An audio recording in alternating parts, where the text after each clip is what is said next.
This lesson is about the 6 trigonometric function. So I have here a right triangle. This is the right angle, and opposite the right angle is the hypotenuse, the longest side of the right triangle. Angle theta is here, and the side opposite that angle is what we call the opposite side. And this is what we call the adjacent side. Now, if the angle theta is there, therefore, this would be the opposite side and that would be the adjacent side. Now, the 6 trigonometric functions are sine, cosine, tangent, cosecant, secant, and cotangent. Now, for sine theta, that is equal to opposite over hypotenuse. For cosine theta, that is equal to adjacent over hypotenuse. For tangent, we have opposite over adjacent.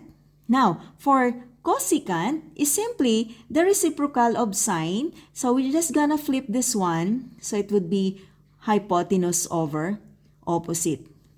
For secant theta, that would be the reciprocal of cosine. So that would be hypotenuse over adjacent. And for cotangent, again, the reciprocal of tangent. So flip again this, that is adjacent over opposite. Please remember this, SOHCAHTOA.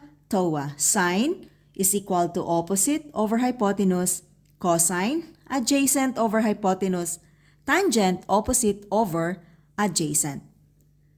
Now, we're going to find the values of the 6 trigonometric functions.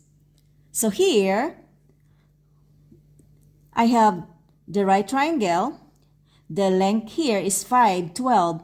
So here, the hypotenuse length is missing. So we need to find first the length of the hypotenuse before we can get the values of the 6 trigonometric functions.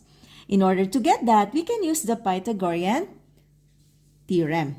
C squared is equal to A squared plus B squared. So C squared is equal to A is 5 squared plus B is 12, 12 squared.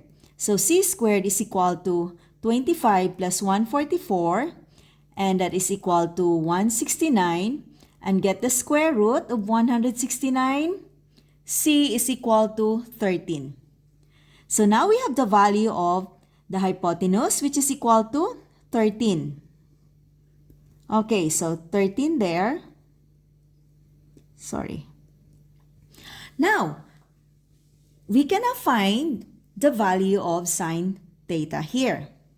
Okay, so sine theta, remember? Okay, I'm gonna write it there. We have so or ka to wa. Okay. What does that mean? It means sine is equal to opposite over hypotenuse. So what is the opposite here? The length of the opposite side is 12 and the length of the hypotenuse is 13. Cosine theta here, that is adjacent over hypotenuse. The adjacent side is 5 and the hypotenuse is 13.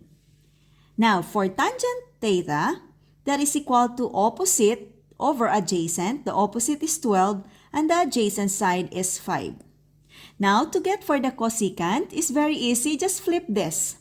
13 over 12 because that is the reciprocal of sine. For secant, here, that is also the reciprocal of cosine. 13 over 5.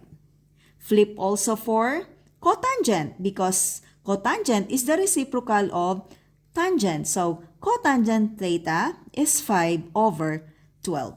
So, that's how you're going to find for the 6 trigonometric functions. See you on the next one. Bye! Please don't forget to subscribe to my channel and share my videos.